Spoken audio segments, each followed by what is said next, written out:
ഇന്നലെ മഹാമാഘം അഥവാ മാമാങ്കം കാണാൻ പോയിട്ടുണ്ടായിരുന്നേ.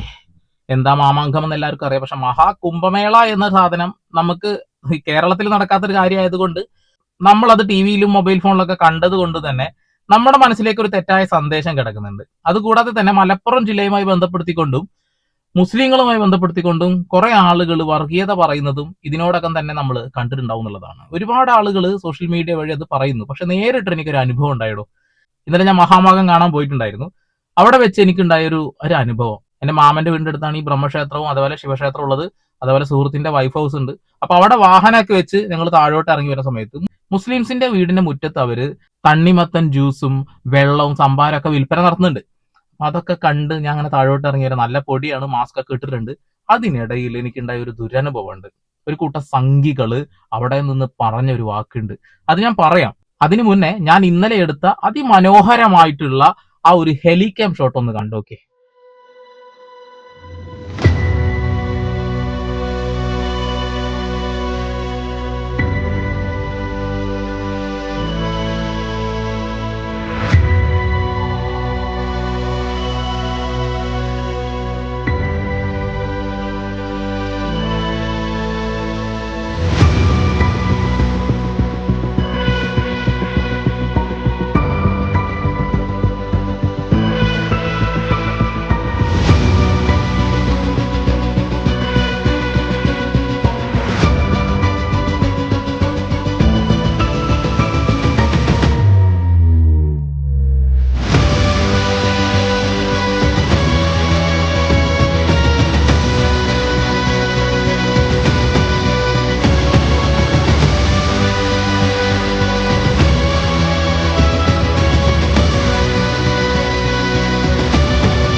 ഓക്കെ, അപ്പോ ഞാൻ അവിടുന്ന് ഇറങ്ങി വരുന്ന സമയത്ത് കാവിച്ചരട് അതുപോലെ കാവിമുണ്ട് ഇതെടുത്ത് പറഞ്ഞു വെച്ചിട്ടുണ്ടെങ്കിൽ കാവിമുണ്ട് ഇടുന്ന ആളുകളൊക്കെ സംഘികളല്ല, കാവിച്ചരട് കെട്ടുന്ന എല്ലാവരും സംഘികളും അല്ല. ഒരു രസത്തിന് കെട്ടുന്ന ആളുകളുണ്ട്. പക്ഷെ തല മൂത്ത കുറെ എണ്ണം ഇവര് പറയുന്ന വാക്കുകൾ എന്താ അറിയോ?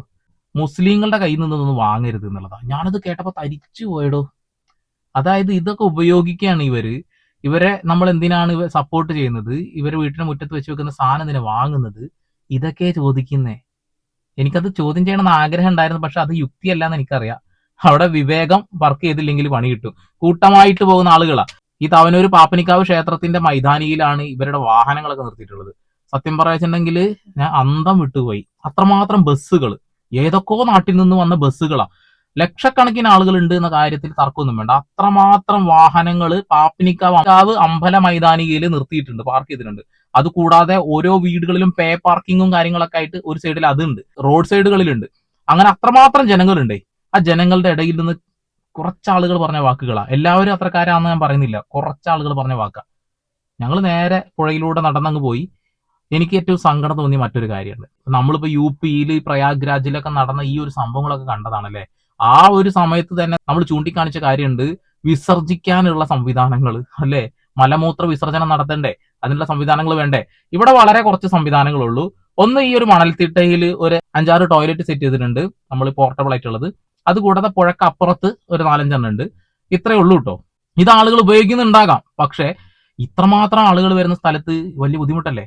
ആ ഒരു സമയത്താണ് ഞാൻ കാണുന്നത്, സ്ത്രീകളും കുട്ടികളും പുരുഷന്മാരൊക്കെ നടന്നു പോകുന്ന സമയത്ത് ഈ പുഴയുടെ അരികിൽ ചേർന്നുകൊണ്ട്, ഈ വഴിയുടെ അരികിൽ ചേർന്നുകൊണ്ട് ഒരു നാണവും മാനവും ഇല്ലാതെ പൂച്ച കണ്ണടച്ച് പാല് കുടിക്കുമ്പോൾ ആരും അറിയില്ലല്ലോ എന്ന ധാരണയിൽ തല താഴ്ത്തി കണ്ണടച്ച് മൂത്രമൊഴിക്കുന്ന എത്രയോ ആണുങ്ങളെ ഞാൻ കണ്ടു. എന്ത് വൃത്തിയിട്ട പരിപാടിയാണല്ലേ. മൂത്രമടിക്കാൻ അത്രക്ക് മുട്ടുന്നുണ്ടെന്നുണ്ടെങ്കിൽ ഈ ജനങ്ങൾ നടന്നു പോകുന്ന വഴിയിൽ എന്തിനു ഒഴിക്കുന്നേ? ഈ ഒരു നെഗറ്റീവ് ഞാൻ ചൂണ്ടിക്കാണിച്ചു എന്നതുകൊണ്ട് ആ ഒരു പരിപാടി മോശമാണ് എന്നോ സംഘാടകർ മോശമാണോ എന്നുള്ളതല്ല അർത്ഥം. ഓക്കെ, ആ ഒരു രീതിയിലേക്ക് പോവണ്ട. വൃത്തി ഒരു പ്ലാസ്റ്റിക് കുപ്പി പോലും ഞാൻ പോയ സമയത്ത് കണ്ടിട്ടില്ല. ഇനി ഭാവിയിൽ എന്താവും എനിക്കറിയില്ല. അത്രമാത്രം പ്രയാഗ്രാജിലൊക്കെ നമ്മൾ കണ്ട ആ ഒരു കുംഭമേള പോലെയല്ല, ഇവിടെ അത്രമാത്രം വൃത്തിയുണ്ട്. അതാണ് ഇതിൽ ഏറ്റവും വലിയൊരു സമാധാനം എന്നുള്ളതാണ്. പിന്നെ ആ പാലത്തിന്റെ അവസ്ഥ എന്ന് പറഞ്ഞിട്ടുണ്ടെങ്കിൽ പോലീസുകാർ കൃത്യമായിട്ട് ഇടവിട്ട് ആളുകളെ കൃത്യമായി കുറച്ച് ആളുകളെ വിടുന്നുള്ളൂ. അതൊരു നല്ല കാര്യമായിട്ട് എനിക്ക് തോന്നി. പിന്നെ അവിടെയുള്ള ജനസാഗരം അത്ഭുതപ്പെടുത്തി എന്നുള്ളതാണ്. ഇത്രമാത്രം വിശ്വാസികളായിട്ടുള്ള ആളുകളുണ്ടോ, ഇത്രമാത്രം കൗതുകമുള്ള ആളുകളുണ്ടോ എന്നുള്ള ചോദ്യം കൂടിയുണ്ട്. ഇത് കൗതുകത്തിന്റെ പുറത്ത് വരുന്ന ആളുകളുണ്ട്, വിശ്വാസികളായ ആളുകളുണ്ട് എന്നുള്ളതാണ്. അതെന്തുകൊണ്ട് അങ്ങനെ പറഞ്ഞു വെച്ചാല്, ഇവിടെ ഈ ആരതി നടക്കുന്ന ആ ഒരു സമയത്തുണ്ടല്ലോ, ആരതി നടക്കുമ്പോൾ ഒരുപാട് ആളുകളുണ്ടാവും. ആരതി തുടങ്ങി കഴിയുമ്പോൾ പിന്നെ ആളുകൾ ഇങ്ങനെ കൊഴിഞ്ഞു പോയിക്കൊണ്ടേയിരിക്കുകയാണ്. അത് എന്തുകൊണ്ടാണ് എനിക്ക് മനസ്സിലായില്ല. ചിലപ്പോൾ തിരക്ക് ഒഴിവാക്കാനായിരിക്കാം. എന്തായാലും തവനൂരിലൂടെ വരുന്ന ആളുകൾക്ക് അത്ര ബുദ്ധിമുട്ടില്ലാതെ വരാം. തവനൂരിലേക്ക് എത്തിപ്പെടാൻ വലിയ ബുദ്ധിമുട്ടൊന്നുമില്ല. നിങ്ങൾ ഗൂഗിൾ മാപ്പിൽ തവനൂര് കാർഷിക യൂണിവേഴ്സിറ്റി എന്ന് മാത്രം അടിച്ചാൽ മതി. തവനൂർ എന്ന് അടിച്ചാൽ ഒരു വലിയ സ്ഥലമാണ്, പക്ഷെ കാർഷിക യൂണിവേഴ്സിറ്റി എന്ന് ഗൂഗിൾ മാപ്പിൽ ടൈപ്പ് ചെയ്ത് കഴിഞ്ഞാൽ കൃത്യമായിട്ട് തവനൂര് നടുവിലെത്തും, സെന്ററിലെത്തും. അവിടെ എത്തിപ്പെട്ടാൽ തന്നെ ആ ജനത്തിന്റെ ഒഴുക്കിലൂടെ നിങ്ങൾക്ക് കൃത്യമായി സ്ഥലത്തെത്താൻ പറ്റും. അതാണ് ഏറ്റവും തിരക്കില്ലാതെ അങ്ങോട്ട് ചെല്ലാൻ കഴിയുന്ന ഒരൊറ്റ വഴി. നാവാമുകുന്ദ ക്ഷേത്രത്തിലേക്ക് നമ്മൾ കുറ്റിപ്പുറം ആ വഴിയിലൂടെ വരികയാണെങ്കിൽ എന്റെ പൊന്നു മക്കളെ, വാഹനം ഇടാൻ പോലും സ്ഥലം ഉണ്ടാവില്ല. ഞാൻ കാര്യമായിട്ട് പറയാണ്. ഈ ഒരു ഉത്സവം കൊണ്ട്, ഈ മഹാമാഘ ഉത്സവം കൊണ്ട്, മാമാങ്കം കൊണ്ട് ആർക്കാണ് ഗുണമുണ്ടായത് വെച്ചാല്, ആ നാട്ടിലുള്ള മതമോ ജാതിയോ ഒന്നും നോക്കണ്ട, അവിടെയുള്ള എല്ലാ മനുഷ്യന്മാർക്ക് ഗുണം ഉണ്ടായിട്ടുണ്ട്. ഇത് എല്ലാ വർഷം നടക്കുകയാണെന്നുണ്ടെങ്കിൽ അവിടെയുള്ള ആളുകൾ ഗുണം ഉണ്ടാവുകയുള്ളൂ. ഇതില് മുസ്ലിങ്ങളുടെ കടയിൽ നിന്ന് വാങ്ങരുത് എന്ന് പറയുന്ന ഊളത്തരം ഒക്കെ ഒന്ന് മാറ്റി വെക്കുക. അവിടെ മുസ്ലിം ഇല്ല, ഹിന്ദു ഇല്ല, ക്രൈസ്തവരില്ല. ദാഹിക്കുമ്പോൾ വെള്ളം തരുന്നവൻ ദൈവമാണ് എന്നൊക്കെയാണല്ലേ നമ്മൾ പഠിച്ചിട്ടുള്ളത്, അല്ലെ? അപ്പൊ അത് ആ രീതിയിൽ തന്നെ കാണുക എന്നുള്ളതാണ്. ഇനി ഞാൻ കുറച്ച് കാര്യങ്ങൾ കാണിച്ചു തരാം, പറഞ്ഞു തരാം.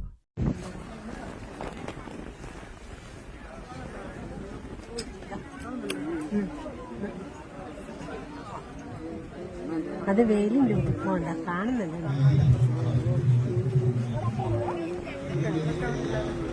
എന്റെ പടച്ച തമ്പുരാനെ, എന്തൊക്കെ നമ്മൾ കാണണം എന്നൊരു ഡയലോഗാണ് ഇതിൽ വന്നിട്ടുള്ളത്. സത്യം പറയട്ടെ, ഹിന്ദുവായ ഞാന് ഒരിക്കലും മനുഷ്യന്മാരെ ദൈവമായിട്ട് ആരാധിക്കുന്നില്ല. പക്ഷെ ചില ആളുകള്, ഈ സന്യാസി വര്യന്മാരായിട്ടുള്ള ആളുകളുണ്ടല്ലോ, ഹിമാലയത്തിലൊക്കെ തപസ്സിരുന്നു എന്ന് പറയുന്ന ആളുകള്, ഈ കാശിയും മറ്റുള്ള സ്ഥലത്തൊക്കെ ബദ്രിനാഥിലൊക്കെ തപസ്സിരുന്നിരുന്ന ആളുകളെ ദൈവതുല്യരായി കാണുന്ന ആളുകളുണ്ട്. സത്യത്തില് ഈ ഒരു കാര്യം ഹൈന്ദവ മതവിശ്വാസ പ്രകാരം എത്രത്തോളം ഇതാണെന്ന് എനിക്കറിയില്ല. ഞാൻ എന്തായാലും ആ അനുഗ്രഹം വന്ന ആളുടെ മുഖം ബ്ലറാക്കിയിട്ടുണ്ട്. ഇനി അതൊരു ഇത് തോന്നണ്ട, ആളുകളുടെ വിശ്വാസമല്ലേ, അത് അങ്ങനെ തന്നെ നടക്കട്ടെ. പക്ഷെ തുണി ഉടുക്കാതെ ഞങ്ങൾ ഇവിടെ വരും, ഞങ്ങൾ ഇവിടെ നടക്കും, ആരാടാ ചോദിക്കാൻ എന്നൊക്കെ ചോദിച്ചുകൊണ്ട് ഒരു സന്യാസി വന്നിരുന്നല്ലോ. അയാളുടെ കാലിൽ നിങ്ങൾ വീഴുവോ ചോദിക്കുകയാണ്. ഇന്ത്യ എന്ന മഹാരാജ്യമാണ്, നമുക്ക് ഇഷ്ടമുള്ള വസ്ത്രം ധരിക്കാനും ഭക്ഷണം കഴിക്കാനുള്ള സ്വാതന്ത്ര്യമൊക്കെ ഉണ്ട്. പക്ഷെ നഗ്നത മറക്കുക എന്നൊരു കാര്യം അത് പൊതു ഇടങ്ങളിലെങ്കിലും പാലിക്കുക എന്നുള്ളത് സാമാന്യ ബോധമുള്ള ആളുകൾ ചെയ്യുന്നതാണ്. പക്ഷെ സന്യാസിമാർക്ക് ഈ കാര്യത്തിലൊന്നും ബാധകമല്ല കേട്ടോ. കാരണം അതൊരു വിശ്വാസത്തിന്റെ ഭാഗമായതുകൊണ്ട് തന്നെ ആ വിശ്വാസികളായ ആളുകൾക്ക് ആ രീതിയിൽ നടക്കാം എന്നുള്ളതാണ്. പക്ഷെ വെല്ലുവിളിച്ച് നാണം കെടുന്ന പരിപാടി ഉണ്ടല്ലോ, അതൊരു ഒന്നൊന്നര ഊള പരിപാടിയായിട്ട് എനിക്ക് കാണാൻ തോന്നിയിട്ടുള്ളൂ. ഇത്തരത്തിലുള്ള ഒരുപാട് നാഗസന്യാസിമാര് അവിടെ ഉണ്ട്, അവരുടെ അടുത്ത് അനുഗ്രഹം വാങ്ങുന്ന ആളുകളുണ്ട്. നിങ്ങളുടെ വിശ്വാസം നിങ്ങളെ രക്ഷിക്കട്ടെ. നമുക്ക് അടുത്തൊരു ക്ലിപ്പും കൂടി ഒന്ന് കാണാം.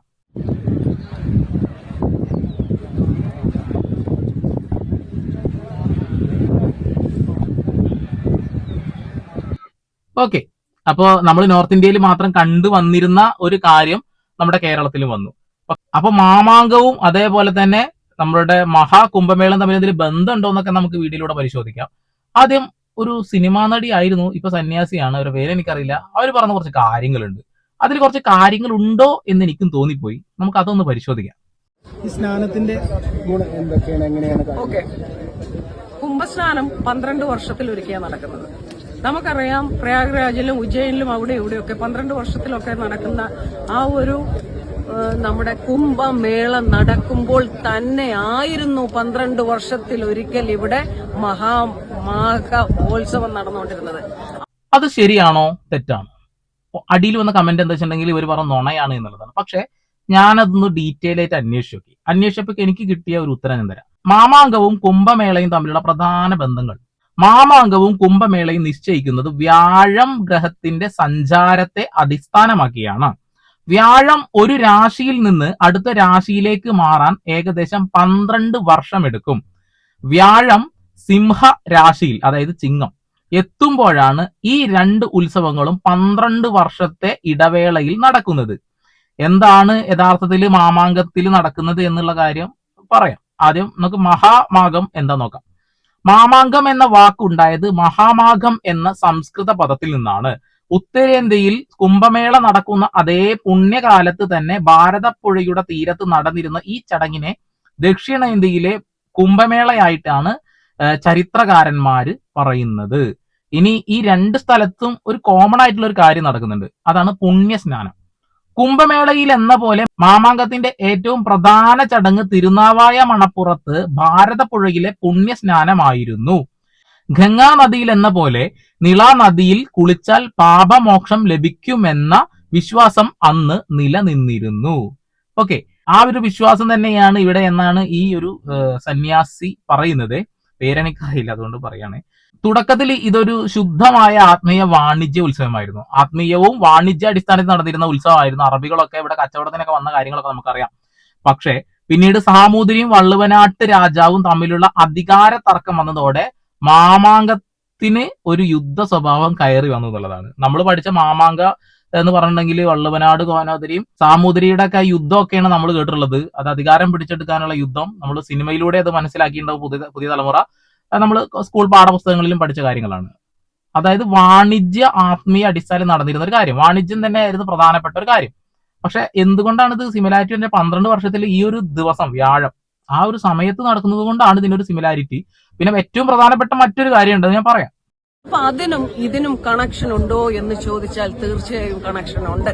അവിടുത്തെ ത്രിവേണി സംഗമത്തിലെ സ്നാനം, ഇവിടെ അത് 7 നദികളുടെ സംഗമം. അതുകൊണ്ടാണ് ഇതിന് ഭാരതത്തിന്റെ പുഴയായിട്ട് മാറുന്നത്. അവിടെ ഉത്ഭവമാണെങ്കിലും മറ്റ് നദികളെല്ലാം ചേർന്ന് ഇവിടെ 7 നദികൾ ഒന്നിച്ചിട്ടാണ് ഭാരതപ്പുഴയായിട്ട് മാറിയത്. ഓക്കെ, 7 നദികൾ ചേർന്നിട്ട് അല്ല ഭാരതപ്പുഴ ഉണ്ടായിട്ടുള്ളത്. ഇതൊക്കെ വിശ്വാസത്തിന്റെ പുറത്ത് പറയുന്ന കാര്യങ്ങളാണ്, വിശ്വാസപരമായ കാര്യങ്ങളാണ്, ഐതിഹ്യങ്ങളാണ് എന്നുള്ളതാണ് ഇവർ പറഞ്ഞ ഒരു കാര്യം. അതായത് ഗായത്രി പുഴ, കണ്ണാടിപ്പുഴ, കൽപ്പാത്തിപ്പുഴ, തൂതപ്പുഴ, ഇത് ചേരുന്നതാണ്, ഈ 4 പുഴകൾ ചേരുന്നതാണ് ഭാരതപ്പുഴ. പിന്നെ ഇത് എങ്ങനെയാണ് 7 നദികൾ ചേരുന്നതെന്ന് പറയുന്നത് നോക്കാം. പലപ്പോഴും പുരാണങ്ങളുമായോ സാംസ്കാരികമായോ ബന്ധപ്പെടുത്തി നദികളെ സപ്തസിന്ധുക്കൾ, 7 പുണ്യ നദികൾ എന്ന് വിശേഷിപ്പിക്കാറുണ്ട്. എന്നാൽ ഭാരതപ്പുഴയുടെ കാര്യത്തിൽ ഇതിന് മറ്റൊരു ചരിത്രപരമായിട്ടുള്ള വശം കൂടിയുണ്ട്, തിരുനാവായയുടെ പ്രാധാന്യം.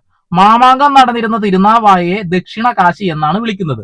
ഉത്തരേന്ത്യയിൽ ഗംഗ, യമുന, സരസ്വതി എന്നിവ ചേരുന്ന ത്രിവേണി സംഗമം പോലെ പവിത്രമാണ് ഭാരതപ്പുഴയുടെ തീരവും എന്ന് വിശേഷിപ്പിക്കുന്നു. ഭാരതപ്പുഴയിലെ സ്നാനം ഗംഗ ഉൾപ്പെടെയുള്ള പുണ്യനദികളിലെ സ്നാനത്തിന് തുല്യമാണ് എന്ന് കരുതപ്പെട്ടിരുന്നു എന്നുള്ളൊരു കാര്യമുണ്ട്.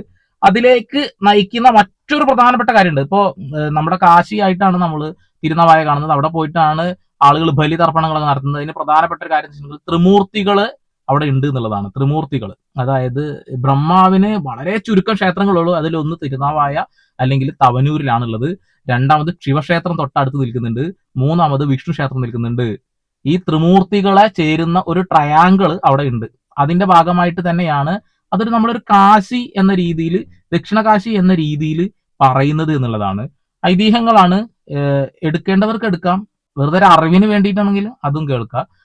ഭാരതപ്പുഴയിൽ അന്നത്തെ കാലത്ത് സ്നാനം, കുംഭസ്നാനം എല്ലാം നടന്നിരുന്നു. ഇവിടെ നമ്മുടെ മഹാമേരുവിന്റെ ഒരെതളിന്റെ ട്രയാങ്കിളാണ് ഇവിടെ നമ്മുടെ നാവാമുകുന്ദ ക്ഷേത്രം, നേരെ അപ്പുറത്ത് നമ്മുടെ സൃഷ്ടി ആയിരിക്കുന്ന ബ്രഹ്മാവ്, തൊട്ടപ്പുറത്ത് ശിവൻ. അത് നോക്കിക്കഴിഞ്ഞാൽ ശരിക്കൊരു ട്രയാങ്കിളിൽ നിൽക്കുകയാണ്.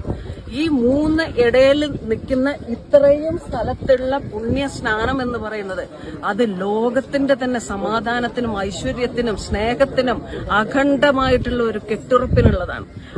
അങ്ങനെ തന്നെ ആവട്ടെ, വിശ്വാസങ്ങൾ എപ്പോഴും നന്മ നിറഞ്ഞതാവട്ടെ എന്ന് ഞാനും ആഗ്രഹിക്കുന്നു. നമുക്ക് UP പോലെ ആവരുതെന്ന് മാത്രമേ ആഗ്രഹമുള്ളൂ, വേറെ കുഴപ്പമൊന്നുമില്ല. അതായത് ത്രിമൂർത്തി സംഘം എന്നാണ് ഈ ഒരു സംഗമത്തിനെ പറയാ. ഹിന്ദു വിശ്വാസ പ്രകാരമുള്ള 3 പ്രധാന ദൈവങ്ങളായ ബ്രഹ്മാവ്, വിഷ്ണു, ശിവൻ എന്നിവർക്കായി സമർപ്പിക്കപ്പെട്ട ക്ഷേത്രങ്ങൾ വളരെ അടുത്തായി സ്ഥിതി ചെയ്യുന്നു എന്നതാണ് ഇതിന്റെ പ്രത്യേകത. ഇവർ പറഞ്ഞ ആ ഒരു പ്രധാന കാരണം ആ ട്രയാങ്കിൾ എന്നുള്ള ആ ഒരു രൂപത്തിലേക്ക് മാറുന്നത് എന്താന്ന് പറയാം. ബ്രഹ്മക്ഷേത്രം ഭാരതപ്പുഴയുടെ തെക്കേ തീരത്ത് തവനൂരിൽ സ്ഥിതി ചെയ്യുന്നു. ഇന്ത്യയിൽ തന്നെ വളരെ അപൂർവമായാണ് ബ്രഹ്മാവിന് ക്ഷേത്രമുള്ളത്.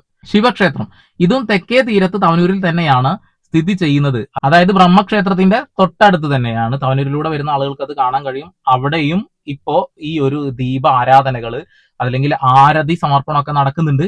രണ്ട് സൈഡിൽ നടക്കുന്നുണ്ട്. അതിലെ ഏറ്റവും പ്രധാനം ഇപ്പൊ വിഷ്ണു ക്ഷേത്രത്തിന്റെ മുന്നിലാണ് നടക്കുന്നത് എങ്കിൽ പോലും ഇപ്പുറത്തും ഇപ്പോ അത് നടക്കുന്നുണ്ട് എന്നുള്ളതാണ്. ഇനി ഇതിന്റെ പ്രാധാന്യം പറയാം. അതായത് പിതൃതർപ്പണം, കാശിയിൽ പോയി ബലിതർപ്പണം നടത്തുന്നതിന് തുല്യമായാണ് തിരുനാവായയിലെ തർപ്പണം കണക്കാക്കപ്പെടുന്നത്. ത്രിമൂർത്തികളുടെ സാന്നിധ്യം ഉള്ളതിനാലാണ് ഇതിനെ ഇത്രയേറെ പ്രാധാന്യം ലഭിച്ചത്. പുരാണ കഥ എന്താന്ന് വെച്ചിട്ടുണ്ടെങ്കിൽ, പുരാണ പ്രസിദ്ധരായ നവയോഗികൾ ഇവിടെ യജ്ഞം നടത്തിയതായും അതിന്റെ ഭാഗമായാണ് ഈ ക്ഷേത്രങ്ങൾ പ്രതിഷ്ഠിക്കപ്പെട്ടതും എന്ന് ഐതിഹ്യമുണ്ട്. ഈ ഒരു കാര്യത്തിൽ എനിക്ക് ഏറ്റവും ഭയങ്കരമായിട്ട് തോന്നിയ കാര്യം എന്ന് വെച്ചിട്ടുണ്ടെങ്കിൽ, ഞാൻ പറഞ്ഞല്ലോ അവിടെ കച്ചവടക്കാരൊക്കെ ഉണ്ട്, ഹിന്ദു മുസൽമാനൊക്കെ ഉണ്ട്. അതിൽ ഒരാൾ എന്നോട് ഒരു കാര്യം പറഞ്ഞു, ഈ തവനൂർ എന്ന പേര് വരാൻ കാരണം തന്നെ എന്താണെന്ന് അറിയും ബ്രോ എന്ന് ചോദിച്ചു എന്നോട്. അയാളൊരു മുസ്ലിം സഹോദരനാണ്. അത് കേട്ടപ്പോൾ ഞാൻ ഗൂഗിളിൽ അടിച്ചു, എന്താ തപസ്സരൂർ എന്നാണ് അർത്ഥം എന്ന് പറഞ്ഞത്. അതായത് തവനൂർ എന്ന പേര് വന്നത് തപസ്സരൂർ അഥവാ തപസ് ചെയ്തവരുടെ ഊര് എന്ന വാക്കിൽ നിന്നാണെന്നാണ് ആള് പറഞ്ഞത്. ഞാനൊക്കെ അത്ഭുതപ്പെട്ടു. ഓ, നമുക്കറിയാത്ത ഒരു അറിവ് ഒരാൾ പറഞ്ഞു തരുന്നു, അതൊരു ഇസ്ലാം മത വിശ്വാസിയായിട്ടുള്ള ആളെ പറഞ്ഞു തരുന്നത്. അപ്പോഴാണ് മുസ്ലിമിന്റെ കടയിൽ നിന്നും അത് വാങ്ങരുത്, അവന്റെ കയ്യിൽ നിന്ന് വെള്ളം വാങ്ങരുത്, ഹിന്ദുവിന്റെ ഒക്കെ വാങ്ങാൻ പാടുള്ളൂ എന്നൊക്കെ. വി കെ ബൈജുവിന്റെ ഒക്കെ വീഡിയോ പോയി നോക്കി നോക്കുക, അപ്പം മനസ്സിലാവും അമ്മാതിരി കൂടത്തല പറഞ്ഞുകൊണ്ടിരിക്കുന്നത്. ഇതൊരു വാണിജ്യ ആത്മീയ അടിസ്ഥാനത്തിൽ നടന്ന പരിപാടിയാണ്, അത് ആദ്യം മനസ്സിലാക്കുക. ഇതൊരു മഹാസംഗമൊക്കെ തന്നെയാണ്. പക്ഷെ ഇതിന്റെ പിന്നില് മാമാങ്കം എന്ന് കേട്ടാൽ തന്നെ നമുക്കറിയാം, അവിടെ അറബി കച്ചവടങ്ങൾ പോലും നടന്നിരുന്നത് നമുക്ക് എല്ലാവർക്കും അറിയാം.